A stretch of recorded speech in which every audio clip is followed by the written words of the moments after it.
Welcome to another edition of Around with Randall, your weekly podcast on making your nonprofit more effective for your community. And here is your host, the CEO and founder of Hallett Philanthropy, Randall Hallett. It's a pleasure to welcome you again here to Around with Randall.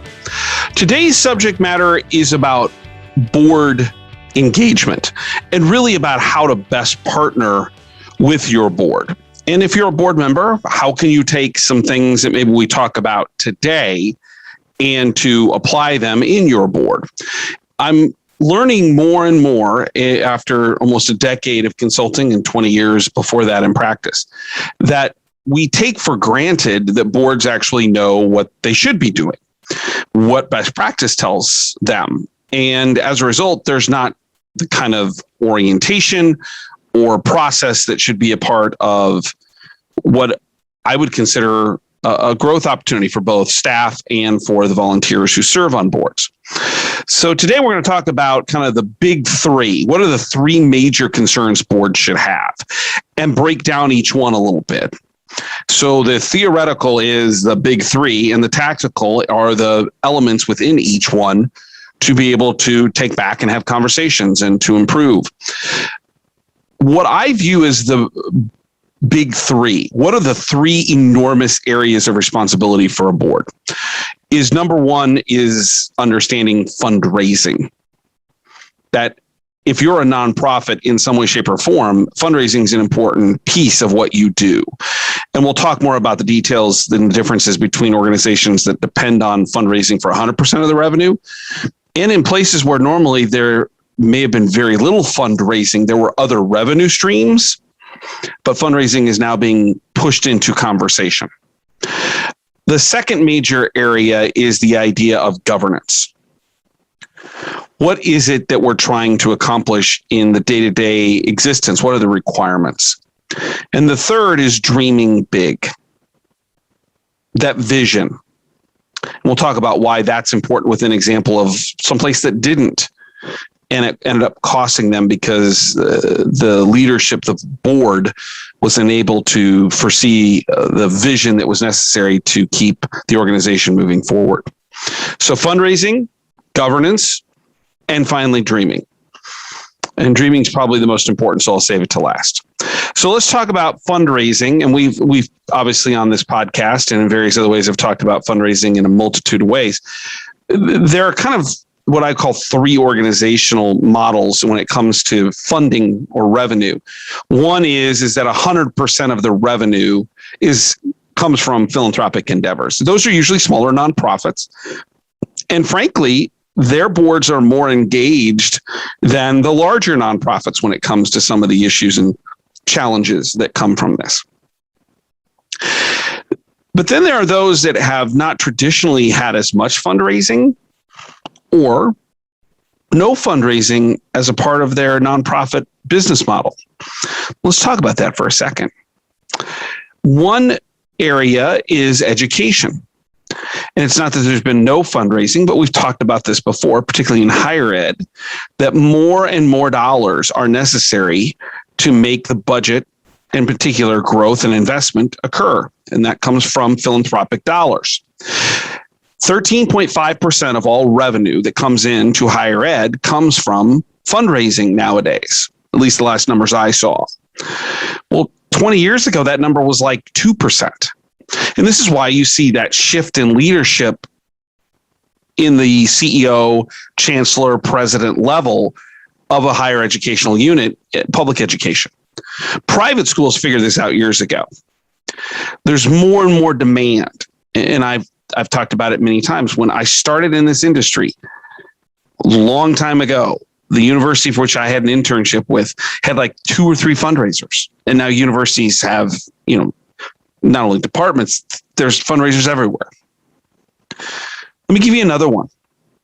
Healthcare. Healthcare for many years fundraising was not restricted, but seen most often in things like children's hospitals, charity hospitals, like you think about St. Jude's and the amazing work that Danny Thomas and Marlo Thomas have done to create an environment that's based totally on philanthropy. But most healthcare organizations 20 years ago weren't as concerned about fundraising because they had a revenue stream. The revenue stream was reimbursements. Well, that's changing. The cost curves. It's more expensive to provide healthcare. Our reimbursements haven't increased as much. All of a sudden, we're seeing dramatic increases in funding, much like universities 15 years ago, into healthcare. And the investments that are required to grow healthcare opportunities and service to the community are sometimes coming from philanthropy. But let's go all the way to the extreme. How about organizations that traditionally have never worried about fundraising? And this is something that's near and dear to my heart based on the research I've done over my career, educational career. It used to be that public education, and I'm talking about K through 12, primary, secondary education, was never a real concern when it came to fundraising. The state or tax dollars or some amalgamation of the two provided the resources necessary in the schools. In today's world, that's changing. Consider what's going on in school districts where they have created endowments for scholarships, or they have capital campaigns, which are very prevalent in today's world. In some ways, they're providing resources where bonding may have not gone through, or they've reached limits on what they can bond from a school board perspective back into the community for tax dollars, usually tied to real estate. One high school recently received a $25 million gift. That's Abington High School in their district to build out STEM programming. I know of several places that have had $10 to $15 million campaigns to build co-curricular facilities with the partnership with the school district saying the bond dollars, the tax dollars will stay in the classroom, but if we want better co-curricular facilities, philanthropy has to be a part of the equation. There are now more than 40% of the elementary schools and secondary ed, so junior high, high school, middle school, high school, PTAs that are generating more than $20,000 a year for ancillary things that are going on for field trips and for supplies and for experiences for the kids. Fundraising has become a conversation nationally in secondary ed. And 10 years ago, it wasn't even discussed. Your board has a responsibility to understand where they fit into that. And that means an accountability in reporting out. What are the metrics we're looking at? What are our goals? Do we align job descriptions with them? And then that part that's so important in terms of introduction. One of the things that gift officers talk about is they don't have enough great prospects, referrals. What's been true for decades when we look at the data is that the most likely larger donor, major donor, comes into our universe, no matter if you're in healthcare, education, social service, whatever, through a referral from a board member than any other part of the organization, more so than maybe a C-suite or executive leadership or a grateful patient program or an alumni base. The most likely major donor comes in through a referral process, through the volunteer board. So part of this is also being able to understand the importance of the connectivity that comes from this. And I'm going to pause there for a second because this is going to relate back into governance here in a moment, which we're going to tackle. So understanding the basics of fundraising, what the numbers say, what our goals are, how are they reporting out, do you have a dashboard that's easily understood, are critically important for that first element and helping and educating board members that this is what the bigger picture is. I have a client who we're doing this with. They're rebuilding their board. And I had a great call with the chair of the board. And we went through these three different things. But the thing that was surprising to her was all of this information about fundraising. She's a lawyer. She's not in fundraising or philanthropy other than her service. She believes in the mission of the organization. But she was startled by how much data there is to back all of this up. And I said, we're a sophisticated animal here. And it's our job to educate our boards as to what we're doing and why it's important and how they're a part of it. So fundraising is that big first element that's a key to a board. The second is governance. And I'll tie in fundraising here in just a second. But I think there's something to start with. Number one is how you structure your board meetings, which leads to governance. And my son, who's learning to spell, second grade, is learning that words sound the same but have different spellings and different meanings. And I'm going to use as an example. Do you have a board meeting or do you have a board meeting? BORED, BOARD. And the problem is too many places are having board meetings. The agenda that you choose to drive is really important. If all you're doing is reviewing finances and reporting out all the information coming from the internal source and it's just being pushed out in the board meeting, that is a BORED meeting. It's boring. Drives me crazy. All of those things, for the most part, except for maybe a mission moment, can be done through a consent agenda. That information can be sent ahead. I don't need time in the board meeting to actually read the balance sheet, the income statement, the cash flow, the reports from the executive director, president, CEO. You can send that stuff ahead of time. I can read it while my kids are getting ready for bed before I go put them down at home. But the time together can't be replicated in other places. I want that time as a leader to interact. What is the vision we're trying to get to? What are the great concerns that are going to drive us to that opportunity? How are we going to get there in manageable, bite-sized pieces? What are the tools that we need to do so? What are the foreseeable threats that we're going to have to deal with? I just did a strategic retreat for a board and had these conversations and asked them to bring their last 4 or 5 agendas to their board meeting. And they were report outs. And I asked the question, do you like these formats? Do you feel as if you're valued, as if you're making a contribution? And the uniform answer was no. Controlling your agenda so that it's just not a report out, but an interactive conversation about what's possible will change the level of engagement your board has, whether that's in one group or small groups, lots of different alternatives. So the first is the agenda.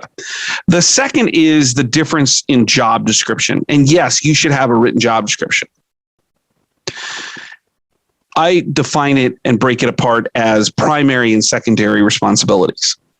Secondary responsibilities for all of our existence has been, for the most part, the standard.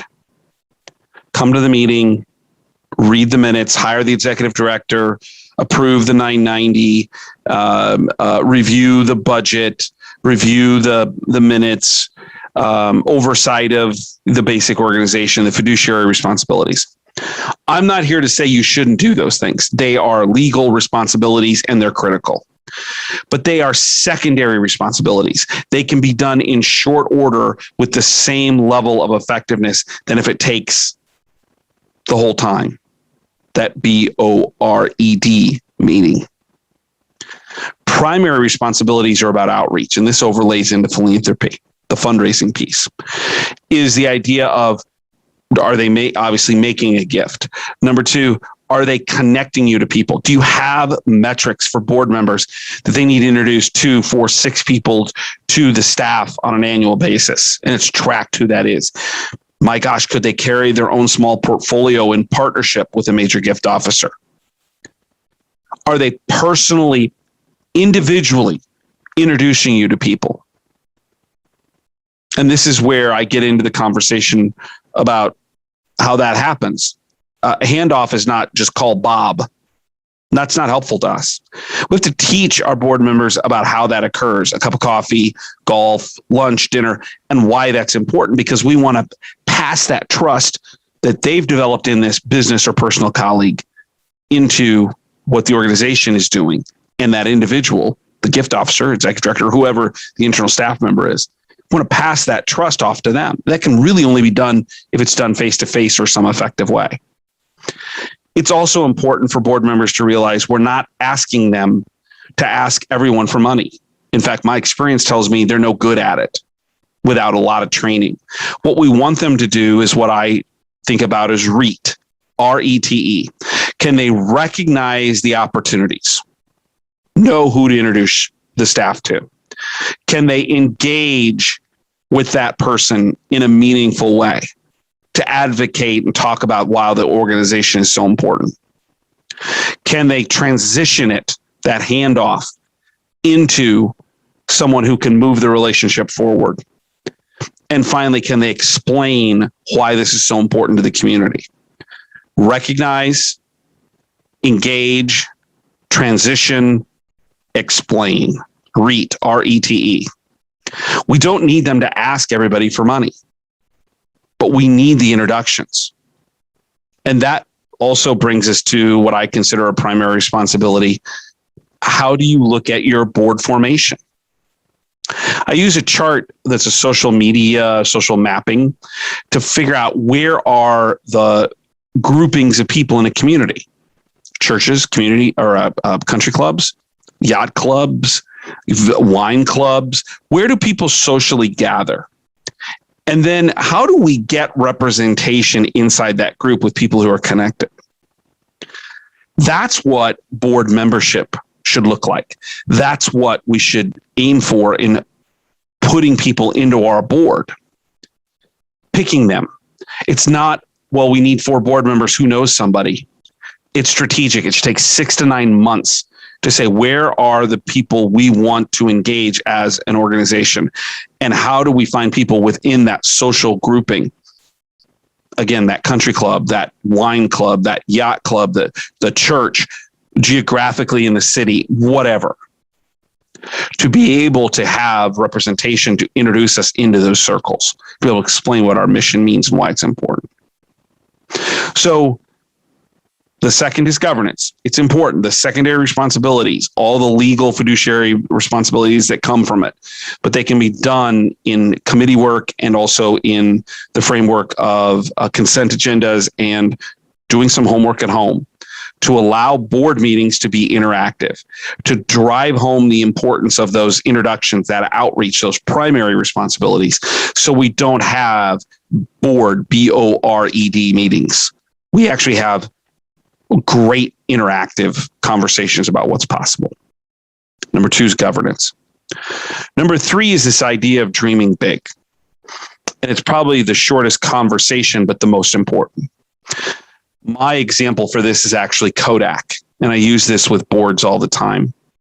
Kodak is a Rochester, New York founded film company.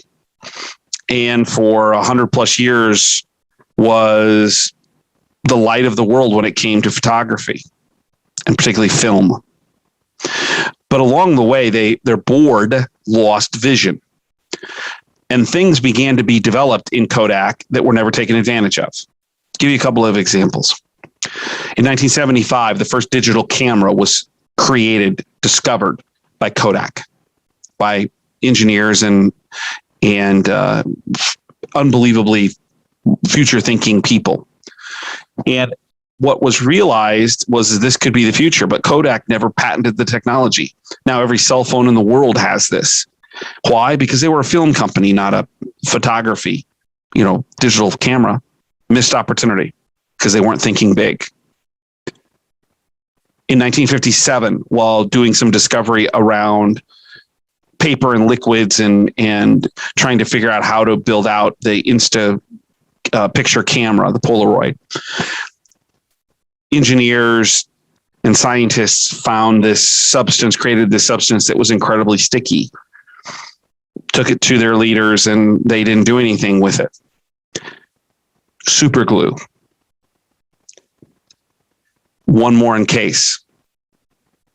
Based early on in the 20th century, as film was being developed and the first cameras, instant cameras for photography, there was this idea of replicating imagery.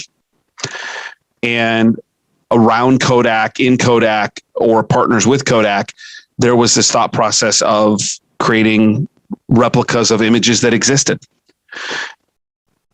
Mimeograph, which led to photocopy, Xerox. Those are three examples where if boards and leaders don't think big, what ends up happening is the organization gets stale. Kodak is not dead, but it isn't what it used to be. The same applies to nonprofit work. The board is the board members are the consistent community representation of what's needed in our community for that mission. There was a study out of Texas A&M here this last year that indicated that many board members feel as if they're there to support the CEO. And I wrote about this in a blog and said, what are you, crazy? No, the board owns the organization on behalf of the community, not the other way around. It's not the CEO who's in charge, it's the board. Now the CEO executes, but the board is the constant. The board is the representation. And if they aren't dreaming about what's next, if they aren't having hard conversations about how they can be more effective, no matter where you are in the nonprofit world, then there is missed opportunity to serve your community. Don't be Kodak. Take things that you don't think are connected and try to connect them. To increase outreach, increase connectivity, increase service to those who need it that are within your mission. Three major things boards should be understanding: fundraising, governance in its proper form and structure with its proper timing, and dreaming. And if you can get your board, if you're a board member, if you can do that, your organization get your board to do that, you will live forever and you will have the resources to do so because you will capture your community's imagination as to what's possible. Again, on the website, check out the blogs posted. If you want to contact me, that's podcast@hallettphilanthropy.com. If you have a complaint or concern, reeks, REEKS, @hallettphilanthropy.com. Always love to hear from people who ask for podcast subjects or have something to be concerned about. And I always appreciate the feedback. Don't forget, you're part of something big, something important, something that's going to change your community. And I hope that you feel as if today you've had that chance to not only do it, but to feel it. It is phenomenal to have the opportunity to help people. And don't forget my all-time favorite saying: some people make things happen, some people watch things happen. Then there are those who wondered what happened. And in life, we fall into one of those three categories. Philanthropy and nonprofit work's about people making things happen for people and needs that are just wondering what happened. And I can't imagine a better way to spend a career. And I hope you feel like you're making your contribution today. I appreciate your time. I look forward to seeing you back here on the next edition of Around with Randall. Make it a great day.